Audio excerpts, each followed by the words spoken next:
Bismillahirrahmanirrahim. Assalamualaikum warahmatullahi wabarakatuh. Alhamdulillahi hamdan katsiran tayyiban mubarakan fih kama yuhibbu rabbuna wa yardah. Ashhadu an la ilaha illallah wahdahu la syarika lah wa ashhadu anna Muhammadan abduhu wa rasuluh. Allahumma salli wa sallim wa barik wa an'im ala abdika wa rasulika Muhammadin wa ala alihi wa sahbihi ajma'in. Amma ba'du. Jamaah kaum muslimat yang dimuliakan Allah Subhanahu wa taala, alhamdulillah kita memuji dan bersyukur kepada Allah Subhanahu wa taala kembali kita dapat bermajlis untuk kita lanjutkan pelajaran kita, yaitu memahami dan mendalami tentang fikih yang bermazhab Syafi'i. Kita masih pada bab tentang at-tayammum, bab tentang at-tayammum. Kita masuk pada furudu at-tayammum. Sepertinya sampai di sini kemarin. Furudu at-tayammum, yaitu kewajiban-kewajiban dalam bertayammum. Ini adalah merupakan perkara yang wajib untuk dilakukan dalam tayammum. Kalau seseorang meninggalkan daripada salah satu di antara kewajiban-kewajiban dalam bertayammum ini, maka tayammumnya batal, ya, tidak dianggap.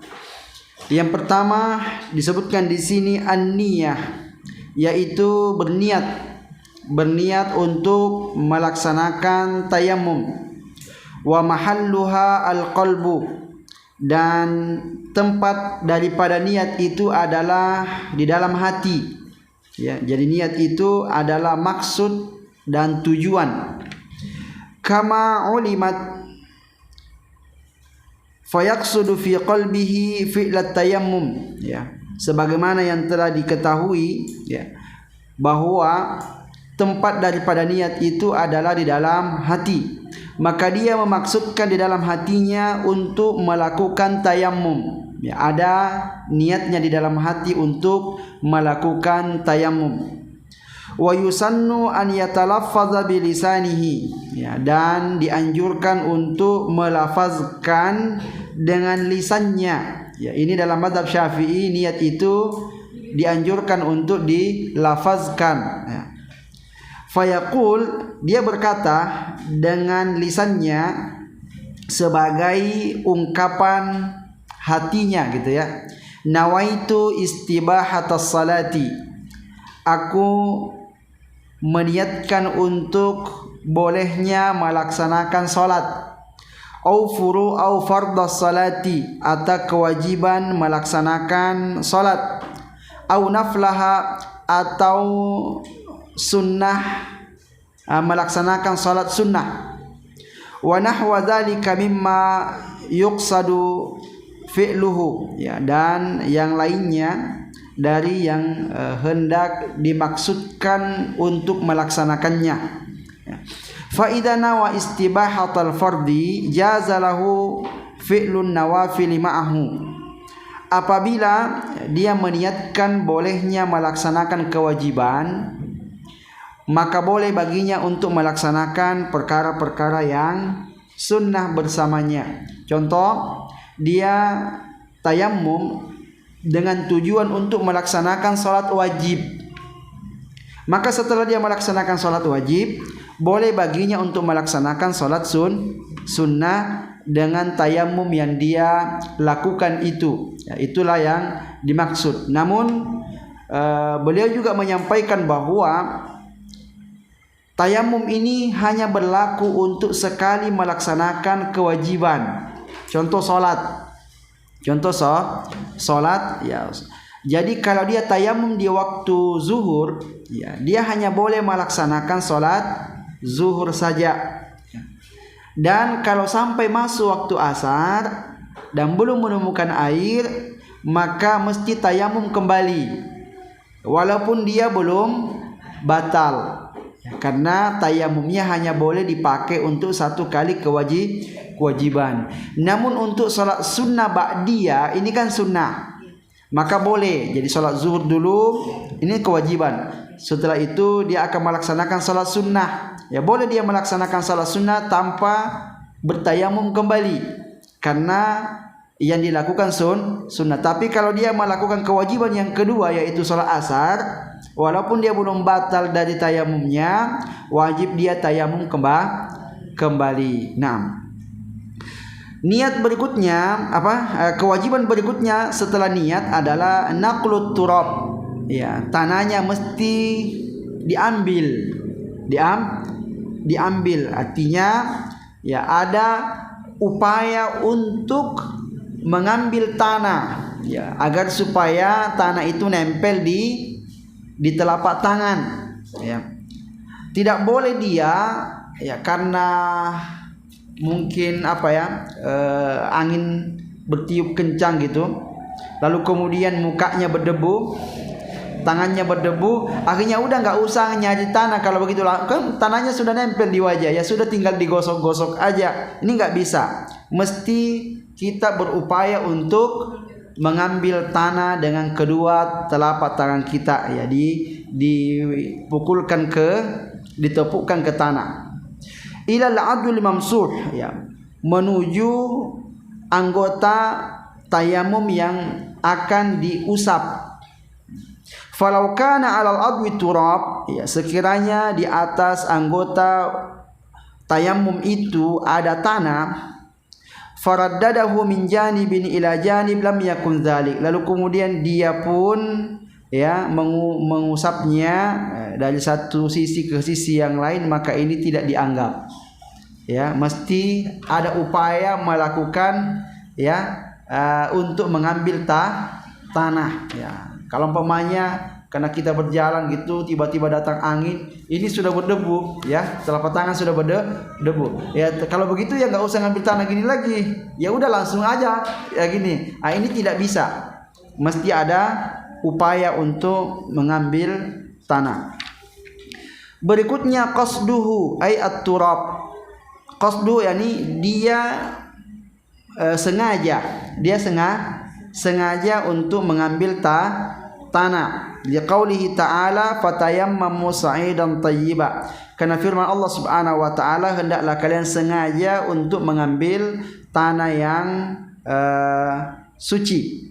Falau naqalatir rihu turaban ala adwin min a'dha'ihi faraddadahu alaihi wa nawat tayammum lam yakfi dzalika lintifa'il qasdi min jihatihi bintifa'in naqli liturab, ya. Sekiranya ada angin yang bertiup lalu kemudian mengangkat tanah atau debu ke anggota tubuhnya, lalu kemudian dia pun, ya, mengusap, ya, debu tersebut yang sudah menempel di wajahnya, menempel di tangannya dengan niat tayammum, itu tidaklah cukup. Kenapa?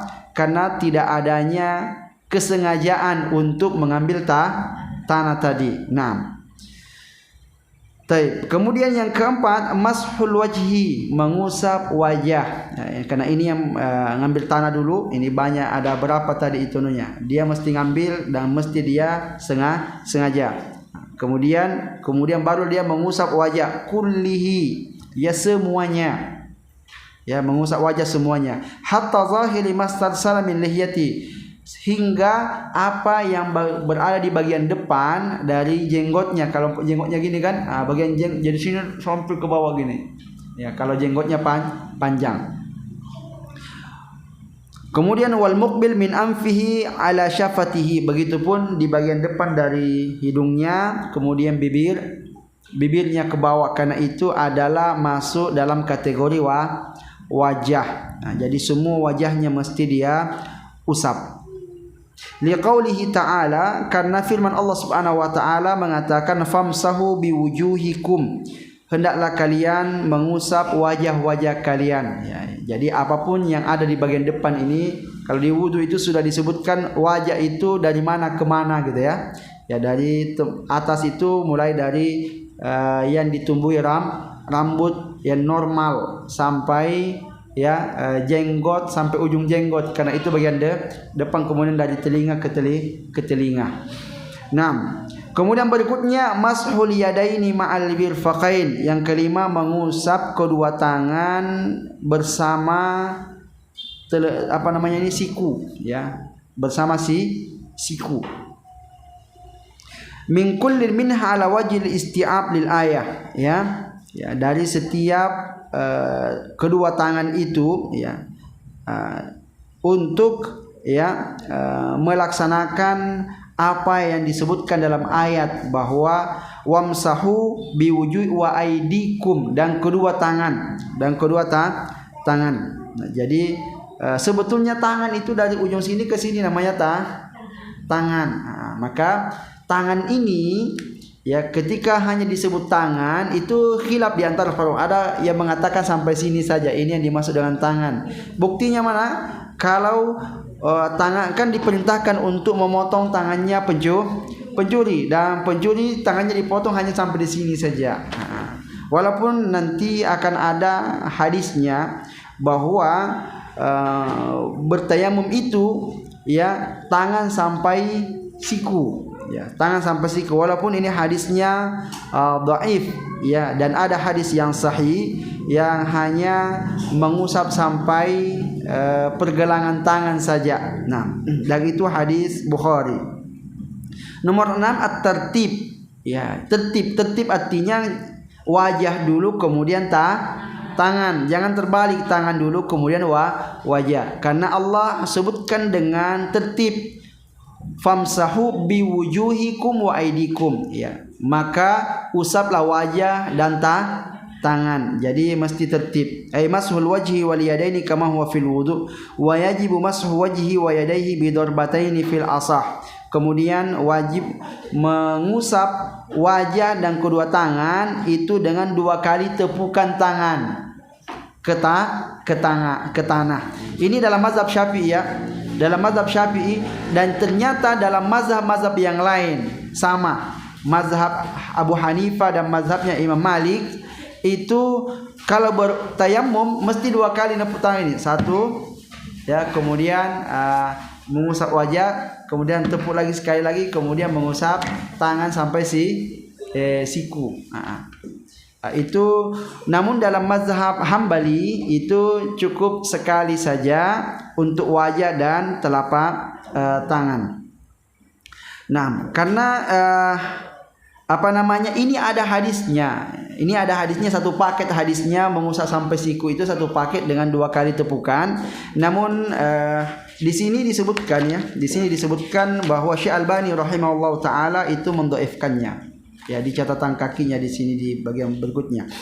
Taib. Jadi ini kewajiban yang harus dilakukan, ya, kewajiban yang harus dilakukan dalam melaksanakan tayamum. Kalau hal ini tidak dilakukan, maka tayamum dianggap tidak sah. Taib. Berikutnya sunanut tayamum. Ini sunnah-sunnah saja. Kalau sunnah-sunnah boleh dilakukan, boleh ditinggalkan. Kalau dilakukan maka akan dapat pahala. 1, tafrijul asabi'. Ya, ini jari-jarinya dilenggangkan, ya, fi awwalid darbataini, ya, ketika pertama kali memukul atau menepukkan tangan ke tanah. Ini jangan gini modelnya, tapi dilenggangkan gini. Li'annahu ablaq fi isaratil ghubar, karena ini lebih kuat untuk membuat debu itu nempel, ya. Fala yahtaju ila ziyada ala darbataini, maka dia tidak perlu untuk menambah lebih dari dua kali, ya. Karena dalam mazhab Syafi'i kalau sekiranya mukul gini sekali, kan, mukul kedua itu yang nempel seakan-akan tak ada, boleh ditambah menjadi 3 kali, 4 kali, 5 kali. Maka supaya cukup 2 kali saja mukul ke tanah, maka dibuat jari-jari ini renggang. Kalau renggang gini, itu adalah menyebabkan debu akan lebih banyak untuk menempel, gitu. Tapi kalau begini dianggapnya kurang kuat mungkin sehingga debunya tidak nempel di telapak tangan. Nah, berarti itu kalau kayak gitu nggak bisa kita sengat pelana ya, itu kita akan dipukul. jadi ditepuk gini supaya banyak yang nempel. Kalau hanya gini, Kalau misalnya di dalam tempat gitu kayak yang dibawa air di wadah kayak gitu, nah itu gimana? kalau umpamanya di wadah kan dia karena sudah ini ya, artinya sudah jelas itu debu semuanya, ya di pelan-pelan pun nggak ada masalah. Tapi kalau tanah-tanah yang keras itu, ya kan, diginiin nggak ada gitu kan, maka supaya dia debunya itu lebih banyak yang keluar, ya mesti dibuat keras gitu supaya debunya banyak yang keluar gitu. Berarti benar-benar jelas terlihat ada debu gitu. Iya, mesti kelihatan oh ada debu gitu. Kalau terlalu banyak itu bisa ditiup atau bisa diginiin. Yang jelas kalau diginiin itu masih ada lagi yang nempel. Nah. Boleh gini nggak? Kan itu di teras banyak debu ya Ustaz. Jadi pernah waktu suami nggak bisa berwudu kan. Jadi anak ambil begini ke teras, terus abang giniin tangan anak. Nah lalu dia tayamum boleh nggak? Boleh, yang penting ada nempel di tangannya. Yang ada nempel di tangannya. Nah. Yang kedua at-tasmiyah, baca bismillah. Bismillah. Kemudian takdimul yumna al yusra li syarafiha, ya mendahulukan yang kanan sebelum yang kiri. Ya, ini biasanya di tangan. Jadi kalau tayamum itu kalau wajah kan langsung dua-duanya tangan ya, rapat ke wajah gitu untuk diusap. Tapi kalau tangan nanti tangan kiri yang mengusap tangan kanan, kemudian tangan kanan mengusap tangan kiri gini. Nah. Kemudian takdimu a'la wajhi ala asfali, mengutamakan wajah yang bagian atas dulu ke bawah, jangan dari bawah ke atas. Nah, itu mungkin dianggap itu lebih baik gitu ya. Ya jangan dari bawah ke atas gini, tapi dari atas ke bawah mengusapnya. Nah, kemudian at-takhlil bainal asabi ihtiyatan, ya menyela-nyelai apa namanya ini jari-jari ihtiyatan ini untuk jaga-jaga jangan sampai tak terkena tanah tadi atau debu. Al-muwalat kal wudu wal gusli, ya al-muwalat ini artinya bersambung-sambung, ya jangan berhenti wajah diusap wajah, habis itu dia entah kemana pergi kan, lalu kemudian lanjut ke tangan, mesti bersambung hingga selesai, jangan dihenti-hentikan dalam waktu yang lama. 7 naz'ul khatam, ya membuka atau mencopot cincin, ya liulat darbataini, pada tepukan yang pertama, liyakuna masu jami'il wajhi biliyad, supaya semua tangan ini ketika mengusap wajah, tangan kita rapat semua ke wajah. Karena kalau cincinnya banyak gitu kan, lebar pula, ya kan enggak apa namanya kulit tangannya ini enggak nempel semua ke wajah. Kemudian ya'tiya bi syahadataini ba'dahu, ya setelah dia bertayamum dia bersyahadat setelahnya sebagai doa setelah berwudu, ya asyhadu an la ilaha illallah wahdahu la syarikalah wa asyhadu anna muhammadan abduhu wa rasuluh. Nah, itu kalau kita baca itu keutamaannya, ya dipersilakan masuk ke dalam 8 pintu surga, ya yang manapun yang dikehendaki. Itu luar biasa keutamaan baca 2 syahadat setelah berwudu atau setelah bertayamum. Nah, itu doanya. Ini hanya sebagai sunnah saja dalam pelaksanaan ibadah tayamum. Berikutnya adabut tayamum, adab-adab bertayamum. Al-qiblah, maksudnya al-qiblah di sini menghadap kiblat, sama dengan berwudu. Berwudu juga sunnah menghadap ke kiblat. Kemudian yukrahu at-turab al-katsir, ya jangan terlalu banyak debunya ketika bertayamum, ya li'annahu yushawwihu al-khilqa, karena ini bisa memburukkan apa namanya tampan gitu ya. Ya. fayusannu takhfifuhu, maka disunnahkan supaya tanahnya itu tipis-tipis saja, jangan tebal-tebal. Kalau nanti giniin jadi hitam mukanya kan, nah, kan merusak pemandangan gitu. Makanya ditepuk ataupun ditiup. Yumna'u at-tayammum biturabil masjid ta'ziman lah. Nah, beliau di sini mengatakan dilarang untuk bertayamum dengan tanah masjid. Ya mungkin dulu kan masjid itu masih lantainya tanah gitu kan. Ya jangan pakai tanah masjid. Ta'ziman lahu, sebagai pengagungan terhadap masjid. Li'annahu juz'un minhu, karena tanah itu bagian dari masjid. Ya. Baik. Kemudian yumna'ut turab al-muharram kal maksub wa ghairi, ya dilarang untuk bertayamum dengan tanah yang haram, seperti tanah yang dicuri. Ya, ada pula tanah dicuri gitu. Ngapain curi tanah? Naam. Karena kalau di pembahasan wudu, haram hukumnya atau tidak sah seseorang itu berwudu dengan air curian. Itu tidak sah, maka disamakan dengan di tayamum. Kalau tayamum jangan menggunakan tanah yang haram. Ya, tanah yang haram itu contohnya tanah yang dicuri. Nah, Kalau air perahu tetangga kita pakai itu nggak boleh. ya. Jadi sebetulnya ya contoh kita memakan buah tetangga. Ya, karena di masa Nabi SAW beliau juga kadang masuk di kebun orang, habis itu mandi di dalam, di sumurnya. Atau Nabi SAW ada buah kurma yang jatuh, kemudian beliau langsung memakannya. Ya, kata para ulama mengatakan jika sekiranya sudah menjadi urf, ya urf itu hal yang sudah dimaklumi di suatu masyarakat. Ya, kalau ada air keran di depan rumahnya kemudian kita ambil untuk cuci muka, untuk apa, itu orang sekitar itu mengatakan itu nggak ada masalah sebetulnya, nggak dianggap mencuri gitu, maka hukumnya boleh. Ya sama dengan kalau umpamanya ada jambu jatuh kan, ya, jamunya Umi Sesi jatuh gitu, ya besar-besar gini jatuh kemudian diambil.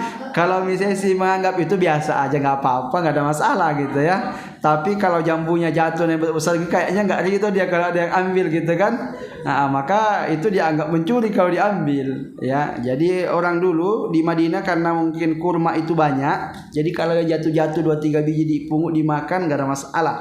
Jadi itu biasa aja. Yang dilarang kalau di gini-giniin kemudian jatuh gitu kan, nah itu mencuri namanya kalau yang begitu. Nah, berikutnya kaifiyatut tayammum, ya cara tayammum. Ini penjelasan cara tayammum. Pertama, an yamsahal wajha wal yadain ma'al milfaqaini bit turab, hendaklah dia mengusap wajah dan kedua tangan hingga siku, kedua tangan hingga siku. Biturab, dengan debu, dengan tanah. Lima rawahu Ibnu Umar, sebagaimana yang diriwayatkan oleh Ibnu Umar. Ya, qala berkata, at-tayammum, bertayamum itu darbatani, dengan 2 kali tepukan. Darbatun lil wajhi, 1 tepukan untuk wajah, wa darbatun lil yadaini ilal mirfaqain, 1 tepukan untuk kedua tangan hingga ke siku. Nah, ini catatan kakinya disebutkan rawahu Daraqutni wal Hakim wal Baihaqi wa dha'afahu Albani fi dhaifah. Ya, Imam Albani mendhaifkan hadis ini dalam kitabnya Silsilah Hadis Dhaif. Nah, inilah karena dianggap ini lemah hadisnya, maka tak dipakai. Tentu menggunakan hadis yang lain. Ada hadisnya Ammar bin Yasir. Nabi SAW mencontohkan dengan mengatakan, sesungguhnya cukup bagimu begini, sesungguhnya cukup bagimu begini. Kemudian Nabi menepukkan kedua tangannya, kemudian famasaha bihi ma wajhahu wa kaffai, Nabi mengusap dengan tepukan itu wajah dan kedua tangannya. Hadis ini maknanya beliau cuma menepuk ke tanah sekali, kemudian wajah dan tangan. Inilah yang digunakan oleh mazhab Hambali. Ya, mazhab Hambali bahwa bertayamum itu cukup sekali saja tanah gini. Nah, kemudian wajah dan telapak tangan. Nah, kalau mazhab Syafi'i, mazhab Hanafi dan mazhab Maliki menggunakan hadis ini semua. Jadi mazhab jumhur, mazhab mayoritas ulama itu cara tayamumnya seperti ini. 2 kali nepuk ke tanah. Yang pertama itu untuk wajah, yang kedua untuk tangan sampai siku dengan menggunakan hadis ini. Kemudian beliau mengatakan fa in hasal al isti'ab bidarbataini fayukfa. Kalau dengan 2 kali tepukan itu sudah cukup, ya udah selesai. Wa illa kalau tidak cukup wajibatiz ziyada, wajib ditambah menjadi tepukan yang ketiga hatta yahsul al isti'ab lil wajhi wal yadain, hingga betul-betul mencukupi untuk wajah dan kedua tangan. Ya mungkin karena tanahnya keras ya, ditepuk sekali enggak ada yang ikut gitu ya, kelihatan enggak ada yang ikut gitu. Maka tepuk lagi yang kedua supaya ada gitu, untuk anggaplah ini ada tapi sedikit kali gitu. Tambah lagi gitu udah wajah lagi supaya wajah itu betul-betul terkena debu itu ya. Kalau nggak ada sama sekali ya ditambah, sampai kalau ternyata yang ikut itu hanya sedikit kali, ya sudah tepuk pertama untuk wajah, ya tepuk lagi lah tambah, masih sedikit gitu kan, sepertinya belum rata di wajah terkena debu itu, jadi tambah lagi ya. Namun kalau sekiranya sudah ternyata ditepuk gini dan udah banyak gitu ya sudah cukup ya, sekali saja. Lalu kemudian tangan pun begitu sampai siku. Baik.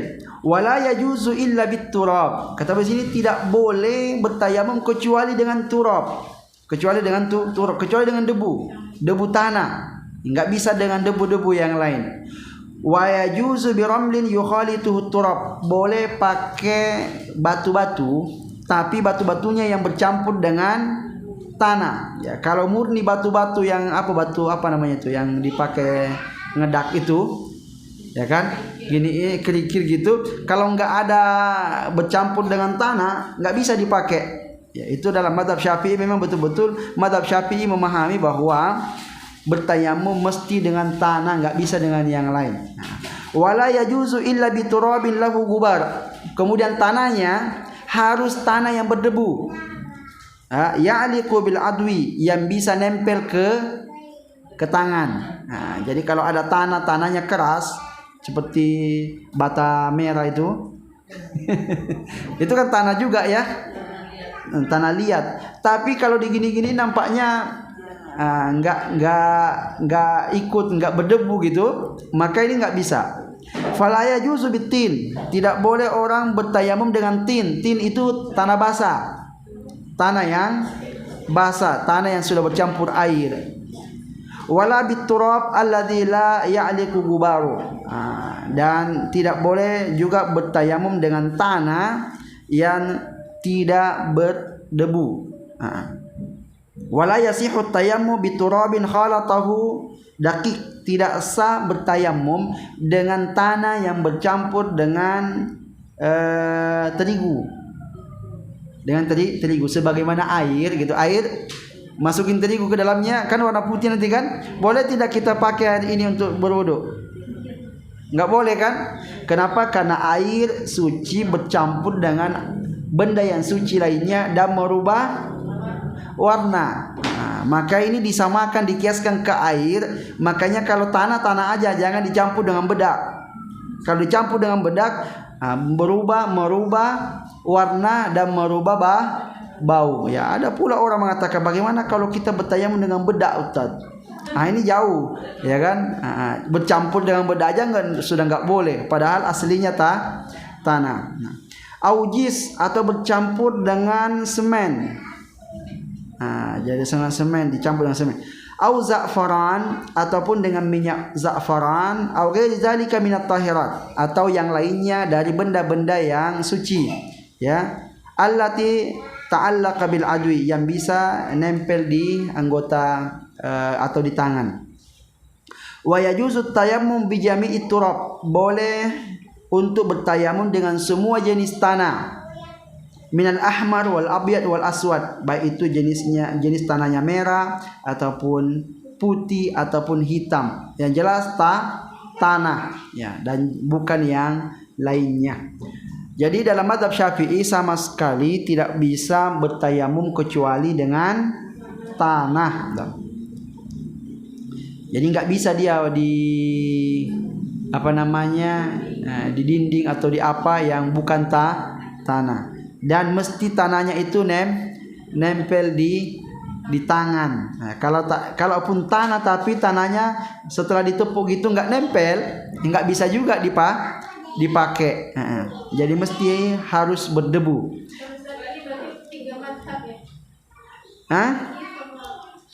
Dalam mazhab Syafi'i, hanya mazhab Syafi'i yang mewajibkan dengan tanah murni.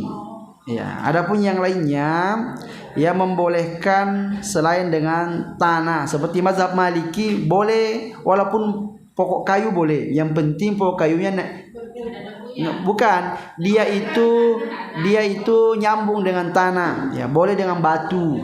Yang penting batunya itu nyambung dengan tanah. Kalau di batu kan gini nggak ada debunya. Ya kan? Nggak ada debunya. Tapi dalam mazhab yang lain mengatakan maknanya di situ bukan tanah, tapi permukaan bumi. Bumi. Ya. Kalau jadi semua yang ada di permukaan bumi boleh dipakai untuk bertayamum. Ya. Namun kalau mazhab Syafi'i ini demi kehati-hatian. Kalau pakai tanah itu sudah pasti benar. Tapi selain tanah ini, ya, batu, entah pohon, entah apa, ini masih menjadi tanda tanya betul apa enggak gitu ya. Karena yang dipakai oleh Nabi SAW bertayamum semuanya menggunakan tanah. Pernah Nabi menggunakan dinding, tapi dinding ini terbuat dari tanah juga gitu, dari tanah. Jadi bukan kita melihat ke dindingnya sebetulnya, tapi melihat ke tanahnya. Kalau kita sekarang dinding kita pakai apa ya? Ini pakai gini kan? Sudah dicat, mengkilap lagi. Ya? Ada debunya. Ya. Masalahnya itu kalau diginiin, ada nggak kelihatan di sini? Nah. Ada juga ini saya pernah ngeliat penjelasan misalnya kalau kita pergi naik pesawat, boleh sandaran pesawat ya, sandaran kursi mana gitu, itu gimana? Iya, dalam mazhab Syafi'i nggak bisa. Tapi dalam mazhab lain boleh.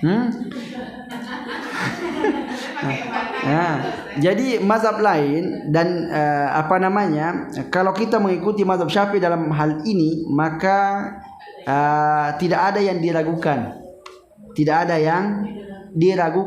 tentang tayamum kita. Yang jelas mazhab Syafi'i kalau ada orang bertayamum dengan kursi, bagi dia nggak sah. Nah, gimana caranya? Berarti kan tayamum kita menjadi tanda tanya, bagi dia nggak sah gitu. Kenapa? Nggak ada debunya. Mereka berdalil dengan Rasulullah dulu pernah bertayamum dengan dinding. Kata-kata dinding ini, dinding yang bagaimana? Mazhab Syafi'i juga membolehkan dinding tapi yang ada debunya. Kalau nggak ada debunya bagaimana? Ya, sedangkan turab yang Allah Subhanahu wa taala katakan fatayammamu sa'idan thayyibah, kata-kata sa'id itu apa maksudnya? Maksudnya satu, tanah. Itu sudah pasti tanah. Yang kedua, tafsir para ulama, wajhul ard, permukaan bumi. Nah, ada juga yang mengatakan permukaan bumi apa saja, baik itu batu ataupun pohon ataupun yang lainnya, yang penting nempel dengan bumi itu sudah dianggap permukaan bumi. Nah, masalahnya dulu pesawat itu nggak ada yang bahas, para ulama dulu bahas pesawat karena belum ada di masanya gitu ya. Jadi empat mazhab ini nggak membahas itu ya. Maka ulama mutaakhirin lah yang mencoba untuk menjawab dengan dinding pesawat atau dengan kursi pesawat boleh atau tidak ya. Syekh Al-Utsaimin rahimahullahu taala mengatakan tak boleh kecuali memang betul-betul jelas ada debunya. Debu itu pun debu dari tanah. Kalau debu dari bedak gitu kan. Nanti orang yang di atas pesawat gini-gini bedaknya ini ada debunya ada. Itu debu bedak pula bukan debu tanah. Maka orang yang suka safar naik pesawat ya atau mungkin sakit itu lebih baik kalau dia siapkan tanah atau ya bubuk tanah gitu ya. Kalau dia mau tayamum kasih ke tangannya gitu, dan itu sangat ya, bawa bedak aja bisa, masa bawa tanah tak bisa ya kan. Jadi ini yang lebih kehati-hatian sebetulnya, lebih kehati-hatian agar ibadah kita itu kita yakin bahwa kita telah melakukannya dengan cara yang sebaik-baiknya. Nah, kemudian beliau mengatakan di sini setelah menjelaskan tentang masalah tanah ya. Wa yudrabu wa yadribu bi yadayhi al-ardha aw yad'uhuma 'ala turab. Ya. Dia menepukkan kedua tangannya ke tanah atau meletakkan kedua tangannya di atas tanah ya. Kalau tanah langsung mungkin supaya kalau sudah di piring gitu kan, debunya sudah ada di situ, tinggal diletak gini aja, tak perlu dicuk gitu karena sudah pasti nempel. Tapi kalau tanah yang ada di luar ya, mungkin ditepuk gini baru kemudian keluar debunya. Wa yamsahu wajhahu ya, kemudian setelah dia menepukkan tangannya ke tanah, dia mengusap wajahnya. Summa yadribu tsaniya, kemudian dia tepuk lagi yang kedua. Wa yada'u kaffal yusra tahtal yumna. Lalu kemudian ini ada caranya dia dalam bertayamum, meletakkan telapak tangan kiri alal yusra tahtal yumna, di bawah tangan kanan, di bawah tangan kanan ini ya. Kemudian yamsahu ila mirfaqaihi, kemudian dia usap sampai gini, sampai di siku ya. Kemudian summa yuqallibu kaffahul yusra duna an yarfa, kemudian dia naikkan ke atas gini, tidak boleh diangkat, jangan gini, kemudian digini, nggak boleh diangkat, jadi mesti gini, kemudian naik ke atas gini, kemudian didorong lagi gini, jadi nggak boleh diangkat. Itu cara khususnya dalam mazhab Syafi'i. Kemudian duna an yarfa'aha ila batinil yad al-yumna min al-mirfaq ila al-kaf, thumma yad'u kaffal yumna tahta al-kaffil yusra. Kemudian setelah itu tangan kanannya lagi diletak begini ya, kemudian ditarik ke atas gini, kemudian naik ke atas gini, kemudian itu. Jadi bukan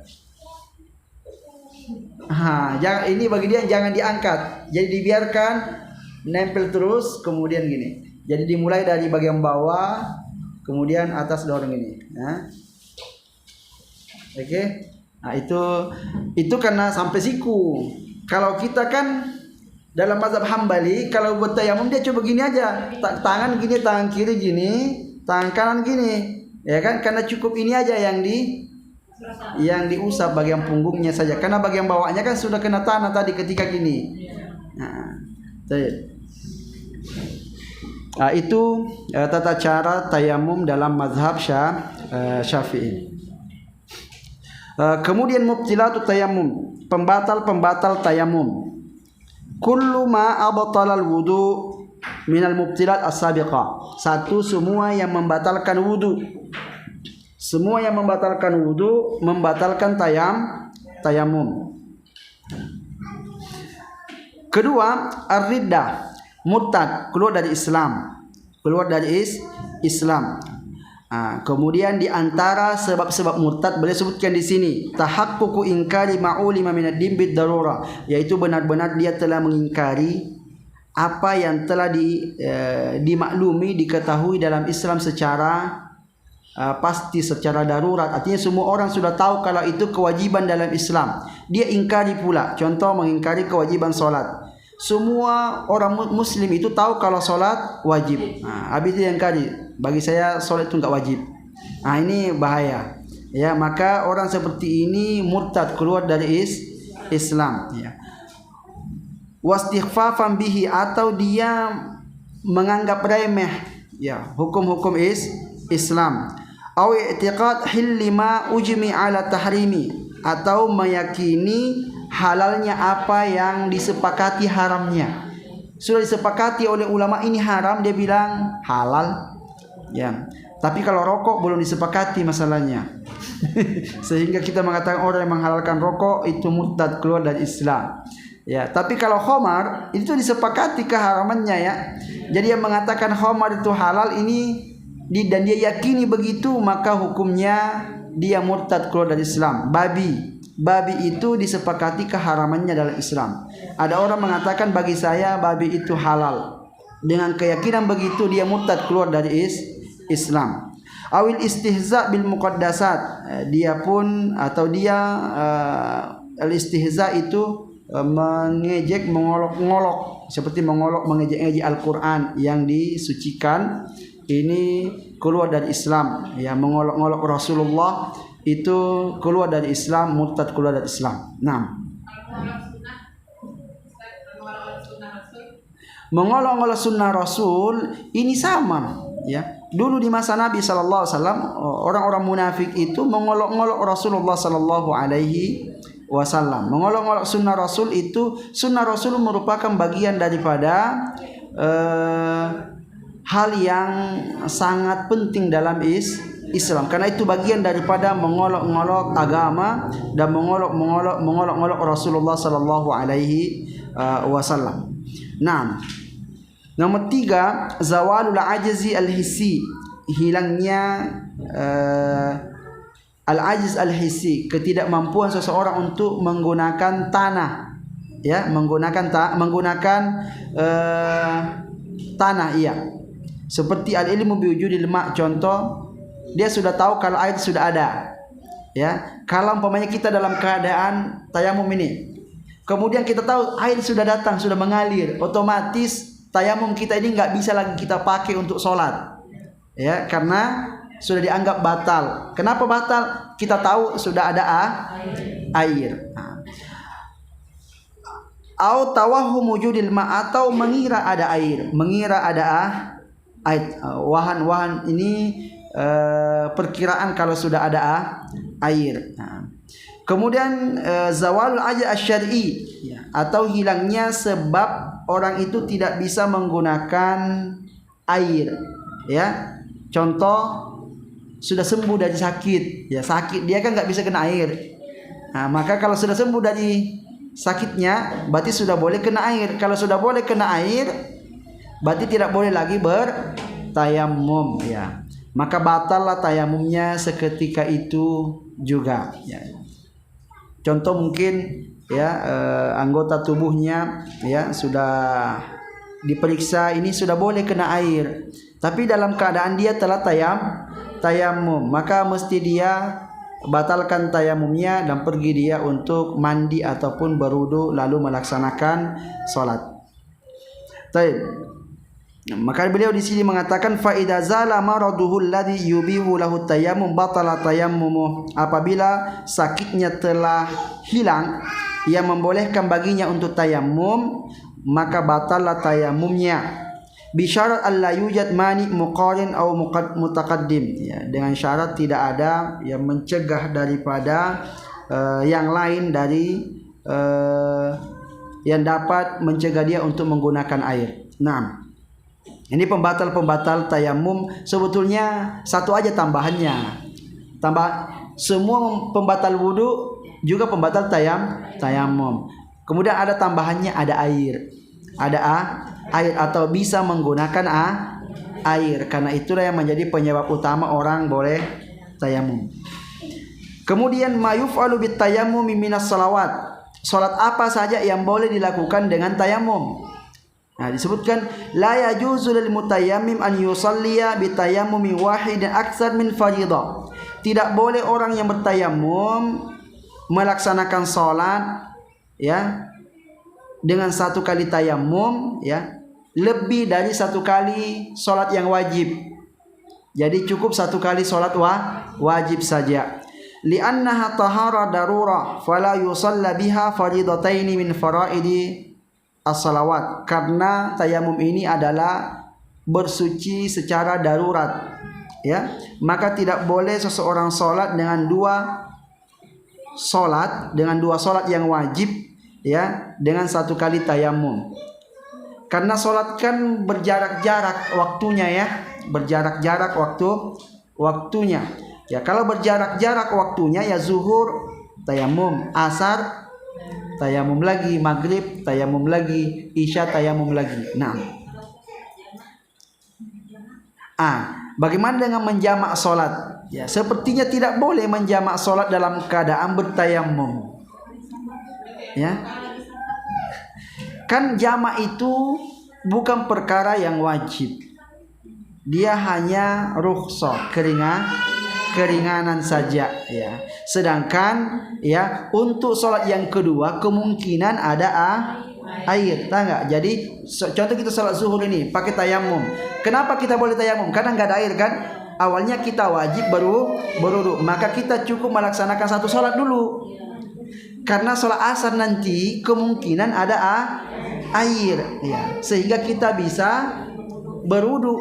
Kalau kita jamak berarti seakan-akan kita itu asar nanti kita tidak menemukan air, padahal itu belum tentu.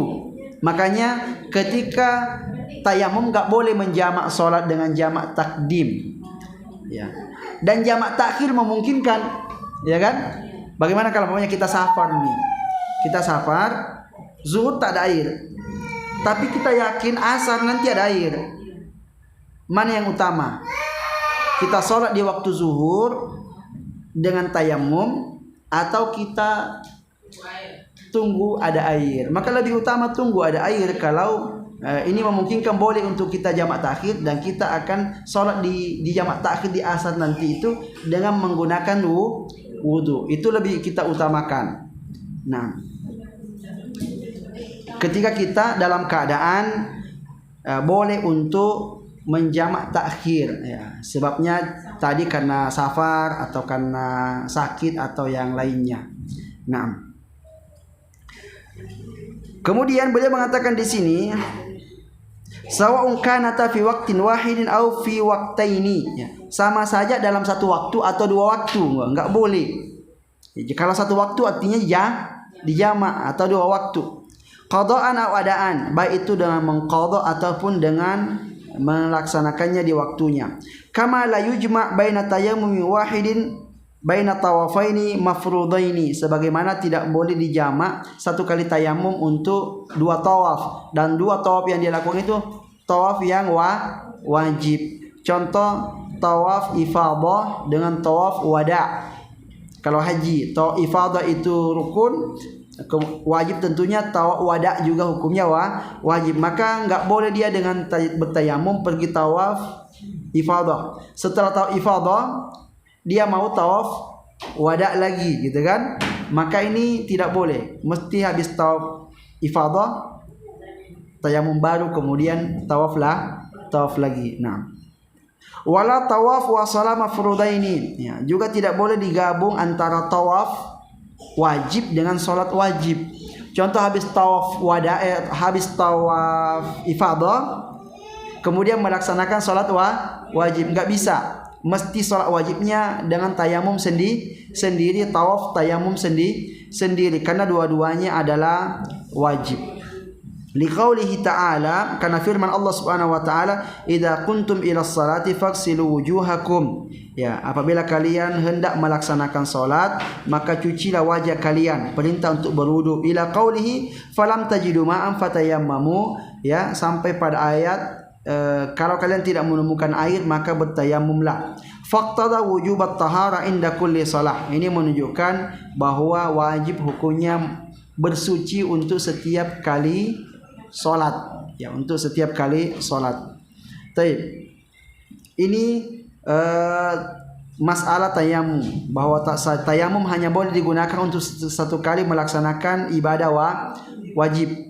Tapi kalau untuk sunnah, ya, walil mutayammimi an yusalli bi tayammumi wahidin fardan wa ma syaa minan nawafil qabla al-fardhi aw ba'dahu. Dan bagi orang yang bertayamum boleh baginya untuk melaksanakan dengan sekali tayamum, 1 kali salat wajib, dan terserah untuk salat sunnah, baik itu qabliyah ataupun ba'diyah. Jadi untuk salat sunnah boleh, tapi untuk salat wajib hanya sekali saja. Walahu an yusalliya faridatan wa yatufu tatawuan. Boleh dia dengan bertayamum untuk melaksanakan salat, setelah salat dia tawaf, karena tawaf yang dilakukan tawaf sunnah, atau sebelum salat tawaf dulu gitu kan. Contoh kita masuk Masjidil Haram langsung tawaf kan tawaf sunnah. Habis itu salat. Habis salat tawaf lagi, enggak ada masalah ya, karena tawafnya tawaf sunnah. Walahu an yusalli bi tayammumi wahidin ma syaa minan nawafil. Ya, boleh dia untuk melaksanakan salat sunnah berapapun sekali tayamum. Li'annaha ghairu mahsura. Karena salat sunnah ini tidak dibatasi. Wa kadzalika yajuzu salatu 'alal janaiz bi tayammumi wahidin. Dan juga boleh hukumnya melaksanakan salat jenazah dengan 1 kali tayamum.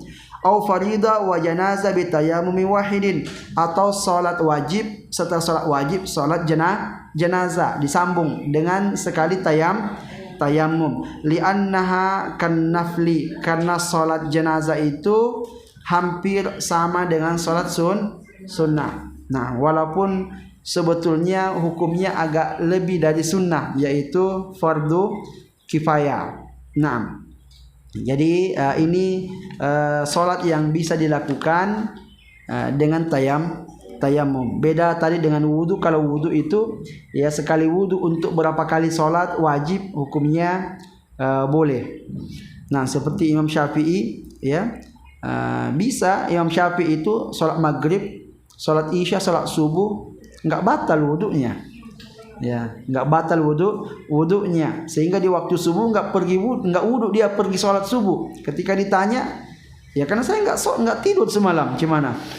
Ya, karena enggak tidur berarti enggak batal wudunya, ya langsung aja sholat tanpa wudu. Nah, jadi mulai dari isya ke subuh itu enggak batal wudunya.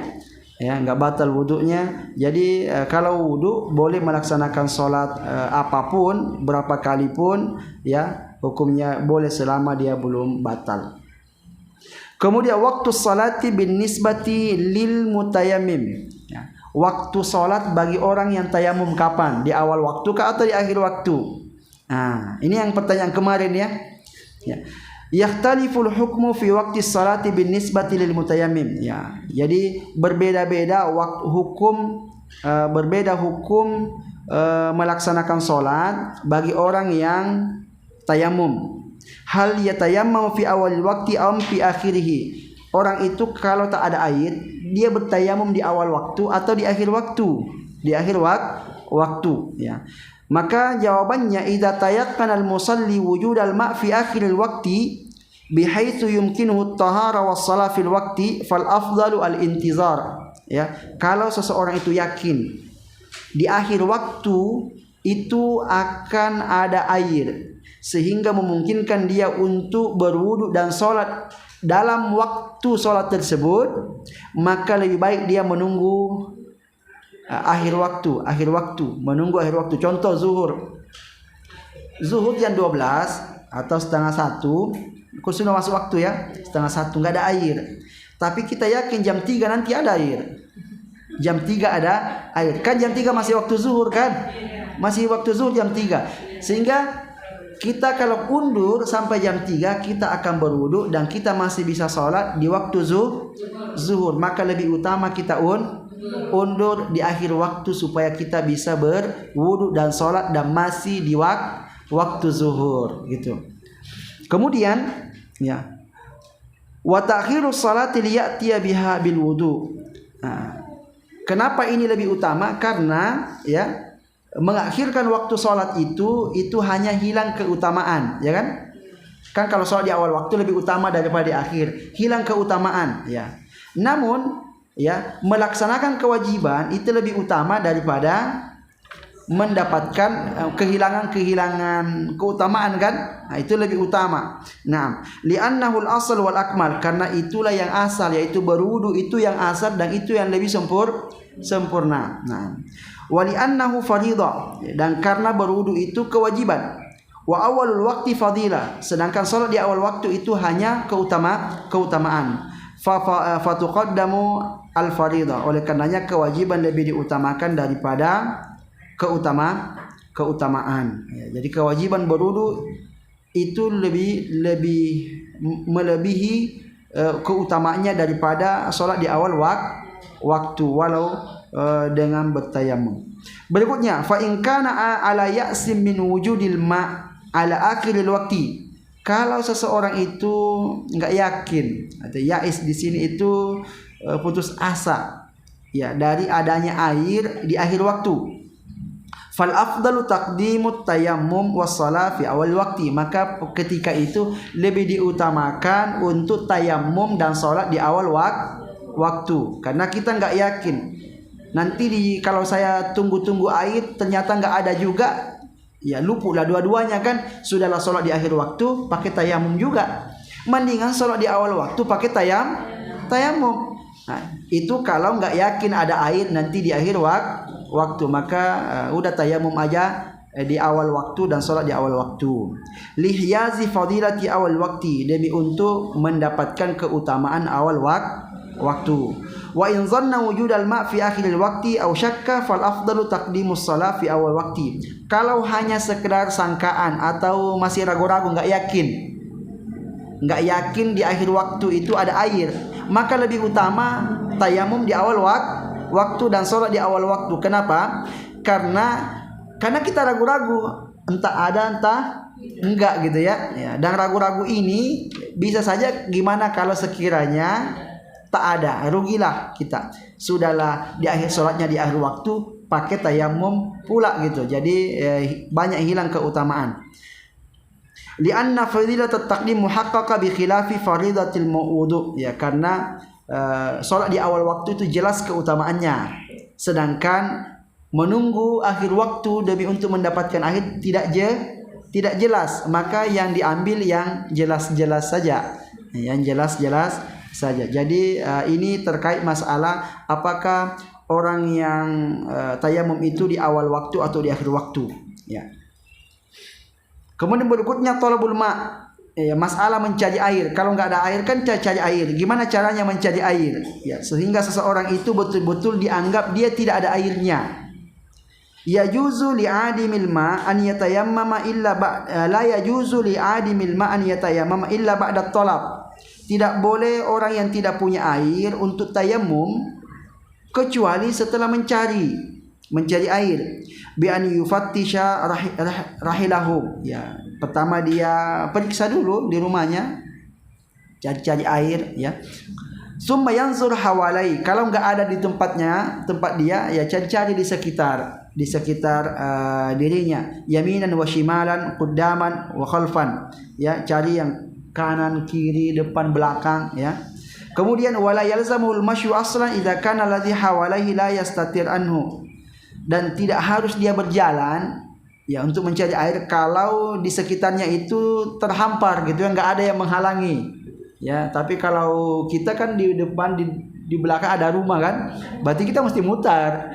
Tapi kalau berada di kebun gitu kan, ya ke depan sana pandangan terhampar gitu kan, ya tak perlu ke bawah sana nyari, lihat dari sini aja enggak ada kayaknya ini air di situ kan, ya. Tapi kalau diharap kayaknya di situ ada air tuh, di bawah itu ada banyak burung-burung di situ terbang, kayaknya ada air di situ, ya, maka mestilah berjalan ke sana untuk memastikannya. Nah, kemudian fa in kana bi qurbihi jabalun shaghir, kalau di dekat dia itu ada gunung kecil, wa nazaraha jabalun saghir wa nahwi jabalun saghirin bi qurbihi jabalun saghirun wa nahwu sa'ida wa nazaraha walaihi, dia mesti naik ke gunung itu, kemudian dia lihat-lihat di sekitarnya. Illam yakhaf dararan ala nafsihi wa mali, jika dia tidak khawatir membahayakan dirinya dan hartanya. al mukhallif fi rahli, atau ya orang yang dia tinggal di rumahnya, ya contoh anaknya gitu kan. Ya kalau seperti siapa, Hajar kan ditinggal anaknya itu, habis itu pergi dia cari air. Ya. Kalau dia nggak khawatir terhadap anak yang ditinggalnya nanti dimakan kucing pula di belakang kan, nah ini bahaya. Saya pergi cari air, saya tinggal anak saya di rumah, nanti ada pula yang membahayakan dia. Ya maka boleh dia untuk naik ke gunung, dia lihat air seperti Hajar ketika dia mencari air berpindah dari Safa ke Marwah. Nah, jadi atau dia tidak membahayakan dirinya atau membahayakan hartanya. Ya, ada hartanya di sini. Kalau saya tinggal harta saya untuk pergi cari air, hilang pula harta saya kan.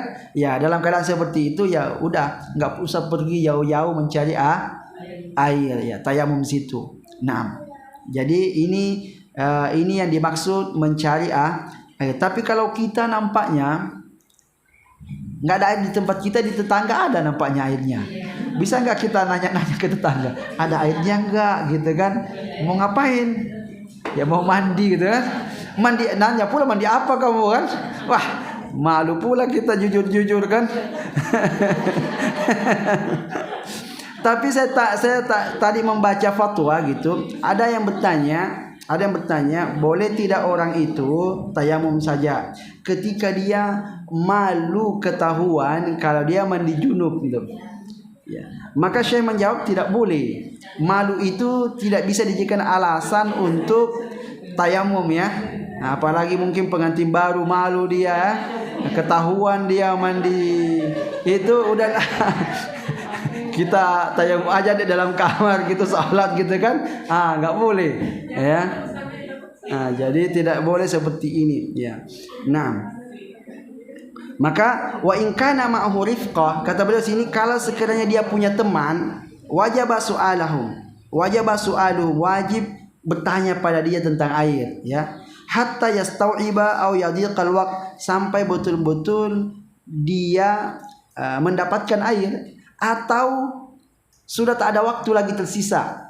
Ya, kalau masih ada waktu boleh tanya kawan, tapi kalau ini tak ada waktu lagi untuk bertanya karena waktunya sudah mepet ya, mesti segera tayamum dan sholat. Kalau enggak nanti malah habis waktunya. Nah, liqaulihi ta'ala, karena Allah mengatakan falam tajidu ma'an fatayammamu, kalian tidak mendapatkan air maka bertayamumlah ya. Wala yuqal la yajid illa ba'da talab, dan orang itu tidak bisa dikatakan tidak dapat air kalau dia belum mencari ya. Jangan nggak ada air karena kamu nggak cari. Kalau cari ada air gitu. Makanya bahasa dalam ayat dia tidak mendapatkan, berarti harus ada usaha terlebih dahulu untuk mendapatkan. Kalau dia sudah berusaha untuk mendapatkan dan tidak mendapat, baru boleh tayamum. Dan disebutkan wala yasihhu talab illa ba'da dukhulil waqti, dan tidak sah hukumnya orang mencari air kecuali sudah masuk waktu, dan tidak boleh tayamum sebelum masuk waktu. Tidak boleh tayamum sebelum masuk waktu. Belum waktu jam 10 udah tayamum. Belum lagi zuhur kan?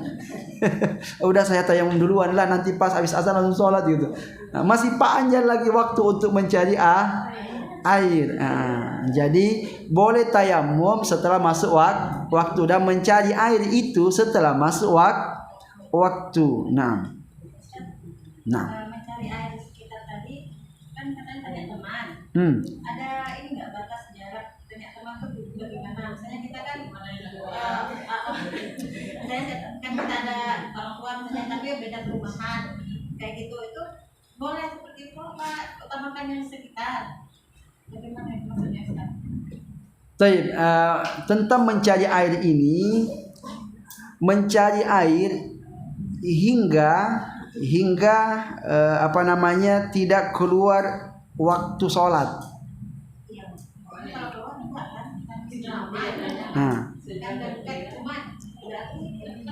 Dan beliau juga mengatakan di sini, saya baca fatwa dari Syekh Shalih Al-Munajjid. Beliau mengatakan mencari air ini ya, mencari air itu sesuai dengan uruf, dikembalikan kepada uruf orang itu pergi mencari air seperti apa. Contoh kalau di kampung itu kalau pergi ke sungai mandi itu biasa aja, dan itu bagi kita mungkin jauh ya jauh, bagi kita jauh, tapi bagi orang kampung biasa aja dia pergi mandi ke sungai itu sampai mungkin 1 kilo jaraknya, biasa aja. Tapi bagi kita di Batam pergi mencari air itu, kalau pergi mencari ke danau sana kan di danau pasti ada air di Bukit Daeng itu kan. Tapi orang dari sini pergi sana untuk pergi cari air mandi itu nggak kebiasaan bagi orang sini, ya kan? Karena kebiasaannya kita ada dalam WC, ya kan? Jadi itu tidak harus seperti itu juga. Jadi dikembalikan kepada uruf bagaimana batas jarak seseorang itu di daerah situ dianggap masih biasa pergi mencari air. Itulah batasan-batasan kita diwajibkan untuk mencari air. Ya. Kalau umpamanya di sini, ya di komplek ini berapa rumah lah gitu kan, jaraknya gitu untuk kita mencari air, dan itu sudah dianggap itu masih biasa kalau seperti itu. Tapi kalau sudah jauh kali, contoh di sini kita mau berwudu di sini, nggak ada air di sini, ke rumah Merehan bisa nggak mengatakan di rumah saya aja wudunya, bisa nggak? Ya kan, artinya orang sini itu tidak merasa jauh ke situ kan? Atau umpamanya kita mau sholat di masjid, tahu di masjid ada air, nggak ada air di situ, kita mau berwudu nggak ada air, lalu kemudian kita pergi ke rumahnya Medan cari air, bisa nggak? Ya masih masuk lah ya. Udahlah, kita pergi dulu ke rumahnya Merehan, di sana ada air di situ, ada kolamnya ada depan rumahnya gitu kan. Kesini dulu untuk berwudu, habis itu balik lagi ke masjid. Itu masih biasa nggak? Masih biasa, belum dianggap itu jauh kali, aduh merepotkan kali dan seterusnya kan. Itu masih biasa, berarti jarak-jarak seperti itu masih dianggap biasa oleh orang sekitar ya. Tapi kalau tak ada air di masjid, yang adanya di jangan pula nelpon Ustaz, ada air di rumahnya, ada, datanglah kemari jalan kaki. Kalau berwudu kan biasa. Tapi kalau mandi kan nggak biasa. Jadi sama saja sebetulnya antara wudu dengan mandi, sama-sama kewajiban yang harus dilakukan. Contoh umpamanya di rumah, di sini ditelepon ke rumah mertua gitu kan, "Ma, ada air nggak di situ?" Di sini mati air. Emang kenapa belum mandi lagi? Ya, teleponnya jam 4 subuh pula kan. Iya kemarilah mandi ya. Kalau dianggap masih dekat, bisa naik motor lebih itu, nggak ada masalah, pergi. Itu lebih baik gitu ya, lebih baik untuk kita lakukan.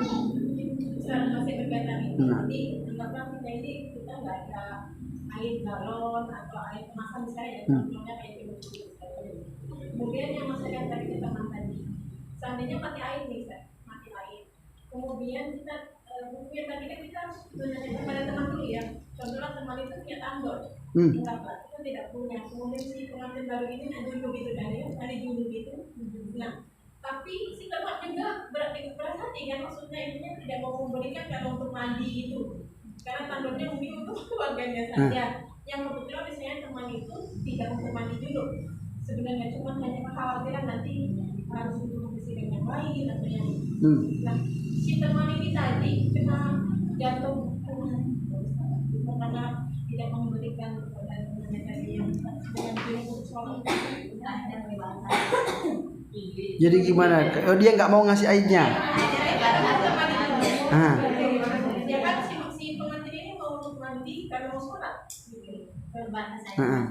Aja terbatas, nggak mau ngasih orang. Tapi ada, nanti kita bahas setelah ini ya.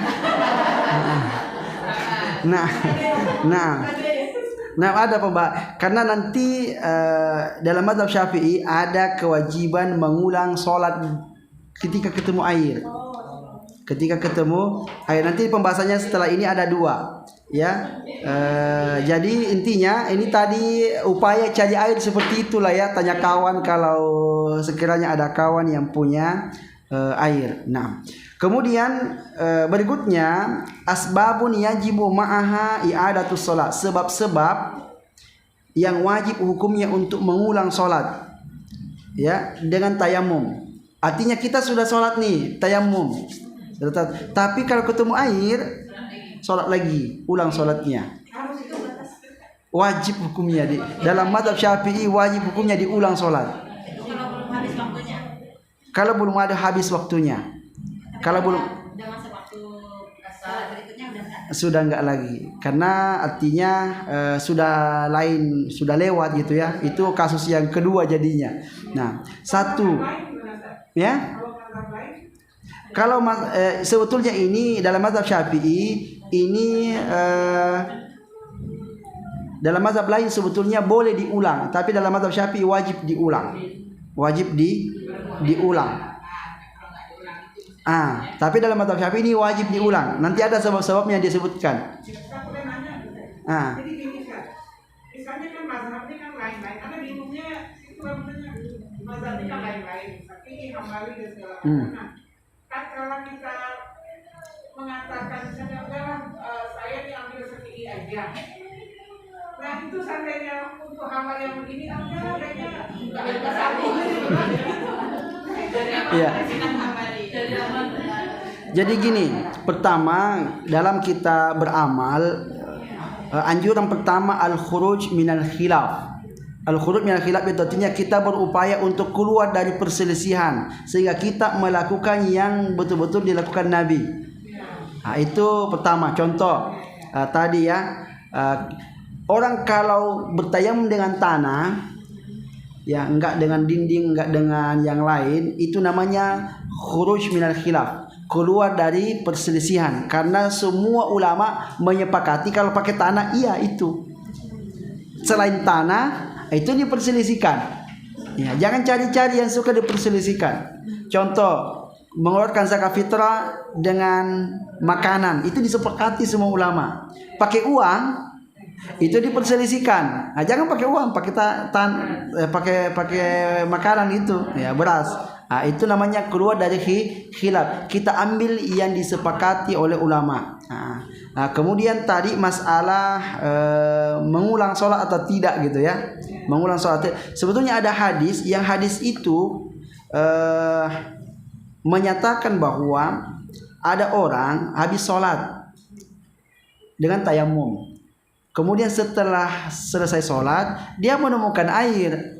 Satunya mengulangi sholatnya, jadi pergi berwudu kemudian sholat. Satunya tidak, dia udah nggak usah sholat lagi, udah sholat tadi dengan tayamum. Maka kemudian ketika keduanya melapor kepada Nabi SAW, Nabi mengatakan yang mengulang sholatnya dapat 2 pahala.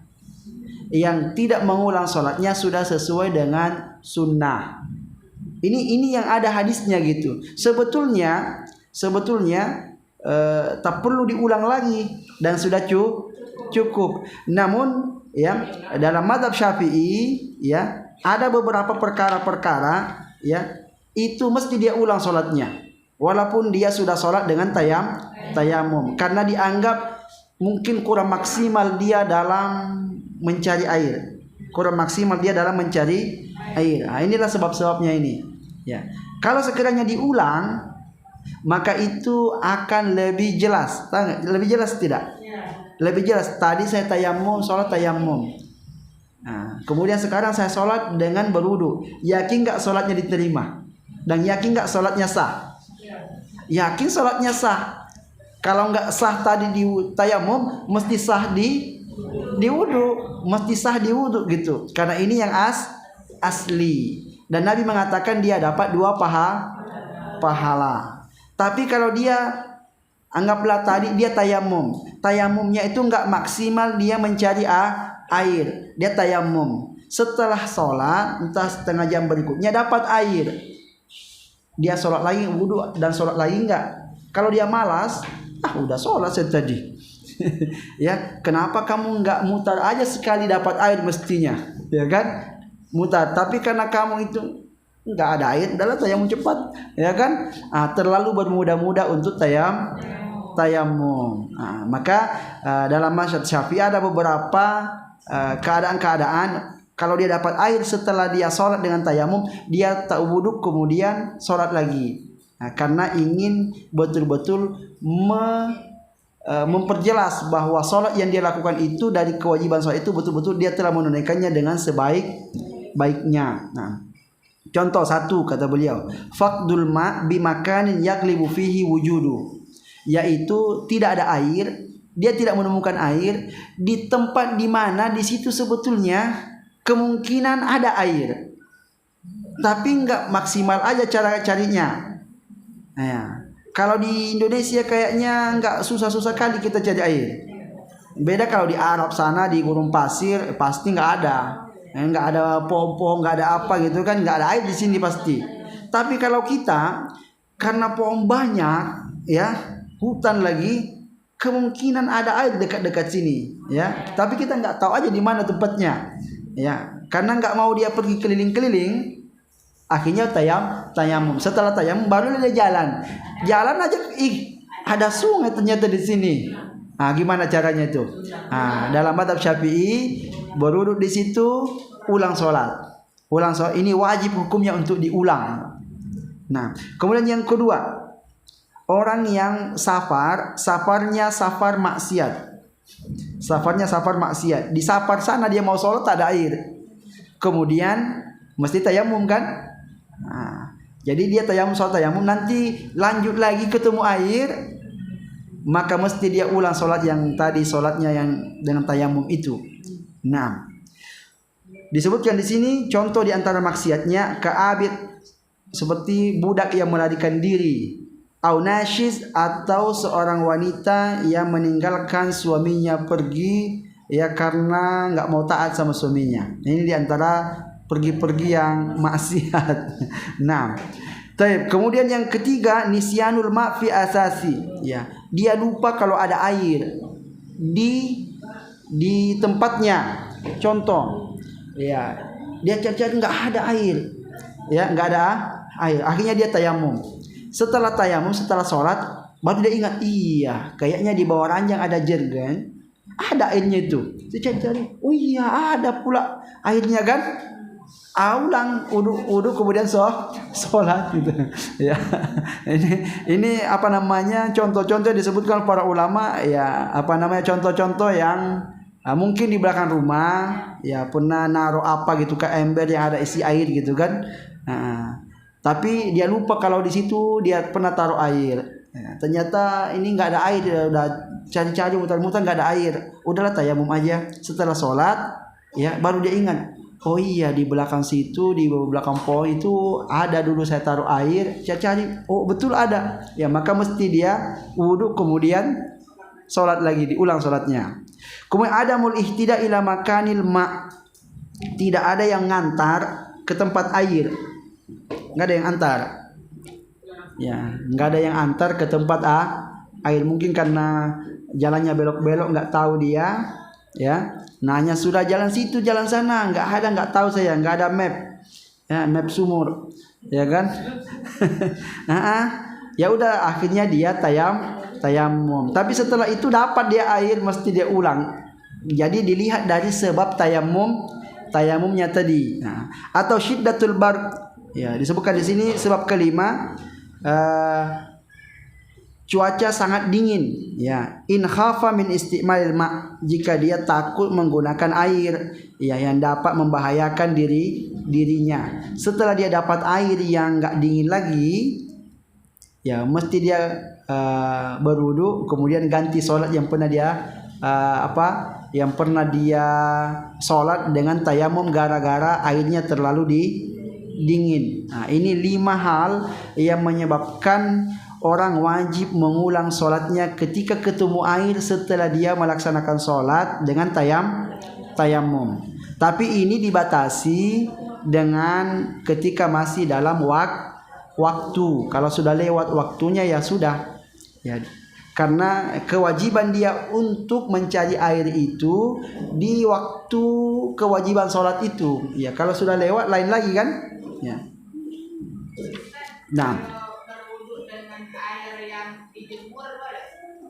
Agak anget. boleh sah wudunya, cuma dalam mazhab Syafi'i makruh menggunakan air itu. Makruh karena air itu membahayakan kulit. Itu sebabnya Bu. Jadi bukan karena makruh karena airnya tidak bisa membersihkan hadas, bukan, tapi karena sebab lain, yaitu membahayakan kulit. Nabi mengatakan bahwa ma'ul musyammas, air yang panas karena hujan, karena matahari, itu yurisul baros, itu bisa menyebabkan penyakit kulit atau kusta, ya, gatal-gatal. Maka itu sebabnya dimakruhkan. Tapi secara hukum berwudu, sah wudunya ketika dia menggunakan air itu. Satu lagi ya, pembahasannya ini, yaitu asbabun la yajibu ma'aha i'adatus shalah. Sebab-sebab yang tidak wajib mengulang salat. Ini kalau ini terjadi kita tayamum gara-gara ini, ya dapat air setelah itu nggak perlu diulang salat. Kalau tadi itu wajib diulang salat. Dalam mazhab yang Hambali sebetulnya bukan wajib, boleh diulang salatnya. Boleh diulang salat. Kalau tidak diulang maka salatnya tetap sah. 1. Faqdul ma bi makanin la yaglibu fihi wujudul ma waqtal ihram bis shalah, ya. 1 yaitu tak ada air, ya. Tidak menemukan air di tempat yang memang susah air. Ya. Lalu kemudian setelah itu dapat air, ya tidak usah diulang. Kalau tadi di tempat yang memang memungkinkan banyak air di daerah itu, ya. Kedua, al-hajatu li syurbil ma'. Dia bertayamum gara-gara air itu diperlukan untuk minum, ada airnya. Tapi air ini diperlukan untuk minum, ya. Minum dirinya atau minum keluarganya atau minum hewannya, ya. Kalau dia dipakai untuk berwudu atau untuk mandi, nanti yang lain jadi kehausan, ya, kambingnya jadi kehausan, bisa mati gara-gara itu. Maka tayamum dengan sebab ini tidak perlu diulang kalau mendapatkan air. Berikutnya al-hajatu ila bai'il ma', ya. Ada airnya tapi airnya mau dijual. Airnya dijual airnya, air galon. Dia banyak sih air di situ di gudang, 10 galon bisa dipakai untuk mandi, tapi air itu kan tujuannya untuk dijual, ya. Dan nanti hasilnya untuk menafkahi keluarga yang wajib dinafkahi. Kalau saya pakai air itu mandi, nanti nggak ada lagi untuk beli beras, ya, untuk keluarga kan. Ya, jadi nanti kelaparan pula keluarga gara-gara urusan mandi, ya kan? Maka bahaya. Maka akhirnya tayamum ajalah air yang itu, biarkan tetap kita jual, biar kita dapat uangnya bisa dipakai untuk beli makan, gitu. Tapi kalau bisa dia makan, banyak duitnya kan, bisa beli makanan, airnya jualan air pula. Gimana airnya yang dijual itu? Bisa diambil aja untuk mandi enggak? Diambil untuk mandi, karena kalau air itu dipakai mandi tidak merugikan keluarga tadi, tidak merugikan keluarga. Berikutnya alla yajid alma illa bisamanin wa la yamliku as-saman, ya. Dia tidak mendapatkan air kecuali dengan dibeli, dan dia tidak punya uang untuk membeli, ya. Kecuali kalau ada uang untuk membeli, ya, banyak uangnya. Di depan rumahnya ada penjual galon, dia mau mandi, nggak ada airnya di rumahnya, belilah air galon, cuma 5.000 pun, ya kan. Ya, kalau nggak mau terlalu boros, setengah galon aja dipakai. Ya. Jadi kalau punya uang untuk membeli, maka beli.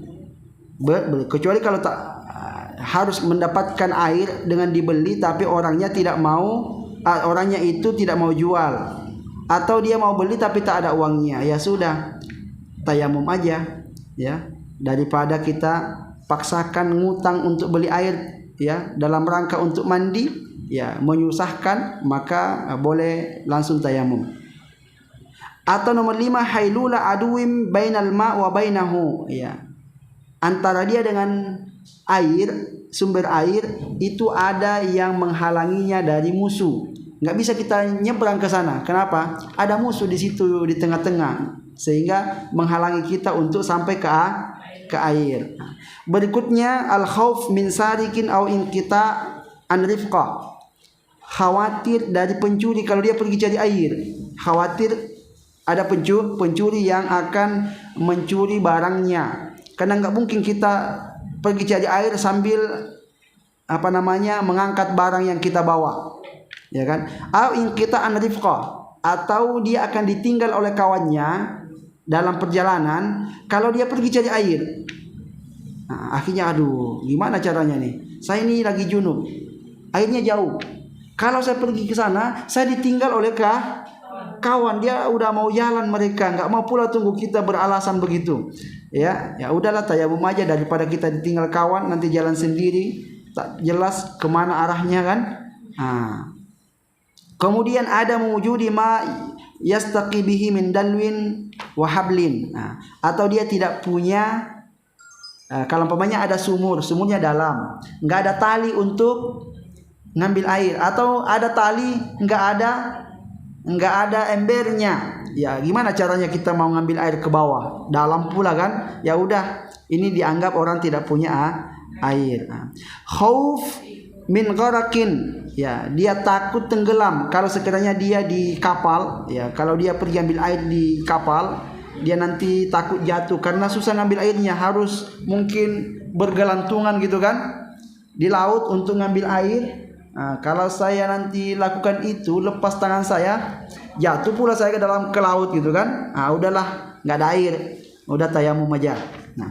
Atau ilmuhu bi annal ma' la yasilu ilaihi illa ba'da khuruji waqti shalah. Pengetahuannya bahwa air tidak sampai kecuali setelah keluar waktu. Contoh, kita nunggu air yuk, katanya air mau datang. Setelah dicari info, katanya perkiraan sampainya jam 4. Wah, ini sudah masuk waktu asar, belum salat zuhur, ya sudah tayamum saja. Dan kalau datang air di jam 4, enggak perlu ulang sholat karena sudah waktunya keluar, sudah lewat waktu. Berikutnya al-khaufu inda isti'malil ma' min hudusi maradin aw ziyadati aw tuli muddatihi aw talifi nafsin aw husuli asarin fahish aw ghairi dzalika mimma yakhaful mar'u ala nafsi.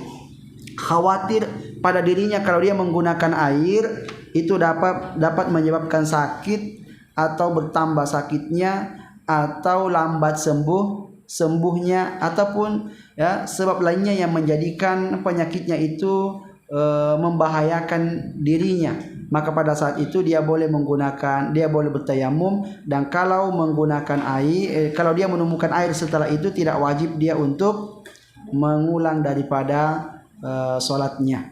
Jadi ini sebab-sebab ya orang tayamum, dengan sebab-sebab ini tidak wajib dia ulang sholatnya. Tapi yang tadi kalau dia bertayamum dengan sebab-sebab ini maka wajib dia ulang sholatnya dalam mazhab Syafi'i. Dalam mazhab yang lain itu tidak wajib mengulang sholat, ya hanya keutamaan saja kalau dia mengulang sholatnya kembali ketika masih dalam waktu. Kemudian halatu faqidit taharataini. Ada orang yang tidak bisa berwudu, tidak bisa juga bertayamum. Bagaimana keadaannya yang seperti ini? Contoh orang yang nggak bisa menggerakkan tangannya, ya nggak? Orang yang itu stroke, ya. Orang stroke itu nggak bisa dia jalan, ada air di dalam kamar mandi, nggak bisa dia ke situ, ya. Nggak bisa dia gerak-gerakkan gini, ya. Mau dia tayamum, nggak bisa juga dia angkat tangannya karena biasanya selama ini mungkin diwudukan oleh keluarganya, ya kan?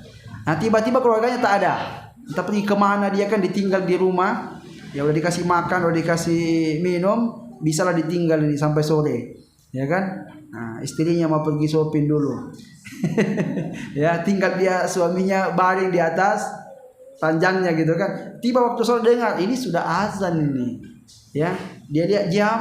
Ini sudah jam 3 belum pulang dah. Nanti masuk waktu asar dia belum sholat zuhur. Karena kenapa dia terhalang sholat zuhur? Enggak ada yang wudukan, enggak ada juga yang tayamum mumkan. Maka orang seperti ini boleh dia melaksanakan sholat tanpa wudhu, tanpa tayamum, ya.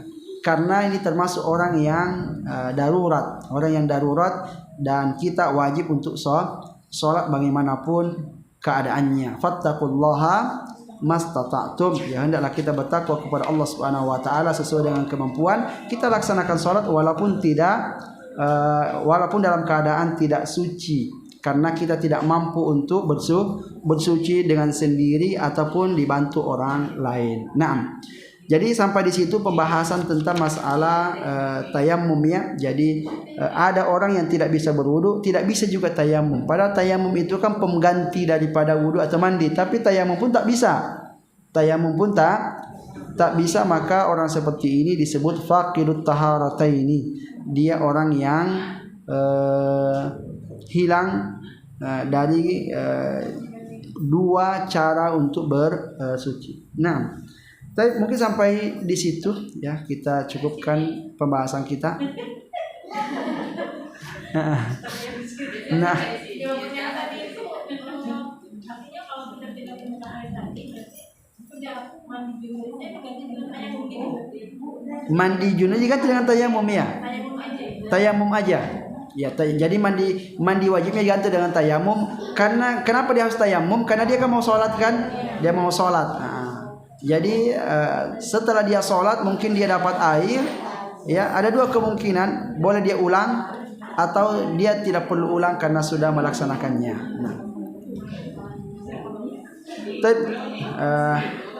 Cukup sampai di sini, ya.